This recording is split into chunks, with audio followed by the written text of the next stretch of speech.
Pemerintah Kabupaten Bogor melalui staf ahli Bupati Bidang Administrasi dan Keuangan Mustaqim menyampaikan apresiasi atas suksesnya Laran Budaya yang menjadi bagian dari rangkaian peringatan Hari Jadi Bogor di Kecamatan Ciawi.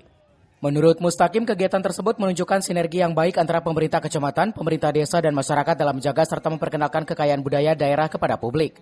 Ia menilai partisipasi aktif para kepala desa dan perangkat desa dalam menampilkan berbagai atraksi budaya merupakan langkah positif yang patut dipertahankan dan dikembangkan. Selain menjadi ajang hiburan masyarakat, Laran Budaya juga memiliki nilai edukatif karena mampu memperkenalkan sejarah dan kearifan lokal kepada generasi muda agar tetap mencintai dan menjaga warisan budaya Tatar Pasundan.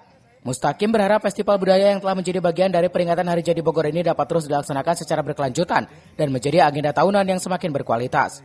Wakil Bupati apresiasi, terima kasih banyak atas nama pemerintah Kabupaten Bogor untuk acara Bogor Fest.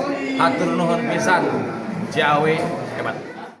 Pemerintah Kabupaten Bogor berharap semangat pelestarian budaya yang ditunjukkan melalui Laran Budaya Hari Jadi Bogor dapat menjadi inspirasi bagi wilayah lain untuk terus menjaga identitas dan kekayaan budaya daerah di tengah arus modernisasi.